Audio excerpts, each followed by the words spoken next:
Good morning, everybody. Pastor Rick here, Broadman Baptist Church. This is the Broadman Word for April 13th, 2022.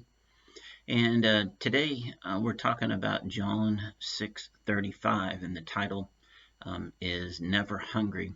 In John 6:35, John chapter 6, verse 35, I should have made that clear.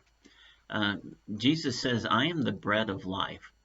Whoever comes to me will never go hungry, and whoever believes in me will never be thirsty. So what is Jesus talking about here? Because clearly we have physical hunger and things will happen to us.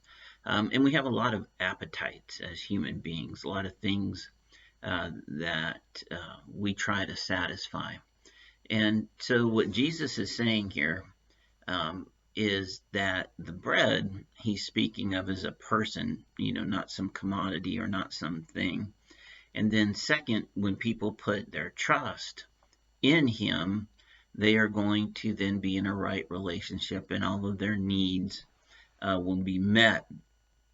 The craving that we have for everlasting peace and our desire to be in the will of God can be quenched if we enter into this sort of bread of life relationship with Jesus, meaning that he becomes to us as important as the daily things we need to physically live. When Jesus takes that kind of role in your life, that importance in your life, then he is in fact the bread of life, as he should be. And with that relationship, many things can happen in your life that will set you apart from the folks trying to get through the world on their own, or maybe even believing folks who are having difficulty letting loose of some of their worldly thoughts and ways, because Jesus doesn't have that role in our life.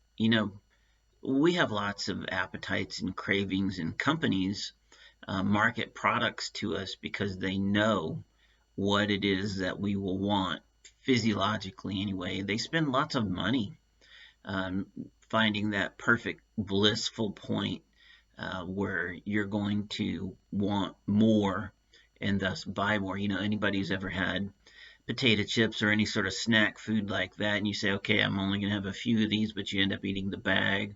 Or maybe you eat a few and then, 10 minutes later you go back and have some more. That's because we crave these things, and companies know what those cravings are going to be and how to address them so that we do keep snacking. So Jesus then should be a craving for us. We should not ever be able to get enough Jesus. It should be the start of our life, devotional time, prayer time. I've talked to you before about consecrating your actions, meaning making sure that they've been lifted up in prayer and that you believe them to be the will of God. Whatever it is you're going to go do that day. It doesn't matter if you're just simply stepping out the door to go to work or school or some other event, or whether you've got something really big planned. It doesn't matter. When you have this sort of bread of life craving relationship with Jesus Christ, and you consecrate your actions, meaning you've lifted them up in prayer, you've sought wisdom for it, and you believe them to be in the will of God, those cravings then are satisfied. We should be in this continual seeking relationship, this craving relationship with Jesus Christ. Not that we're hungry, but we're hungry for his love and his spirit and his wisdom so that we can fulfill our roles here on earth in the kingdom until he decides to come back. And so John 6:35 then presents to us a different philosophical look at Jesus Christ as the actual bread of our life.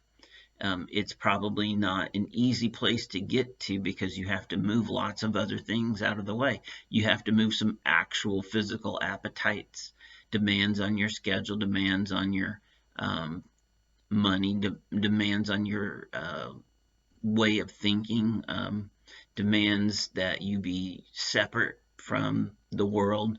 There's a lot of things that have to be adjusted, have to be intentional, have to be put aside. And so it's not an easy thing. But the reward is, as Jesus says, to never be hungry or never be thirsty, meaning your needs are going to be met because you have this very special relationship with Jesus Christ. And he is, in fact, your way of life, not just an idea, not just an association, not just an acknowledgement. He is the actual bread of your life. And that's where we should all strive to be, because from there comes incredible confidence and strength then to go out and do the things that we were intended to do in the kingdom and produce fruit and be very effective for moving the kingdom forward for the good purposes of God. So listen, I love you. I hope you have a marvelous day.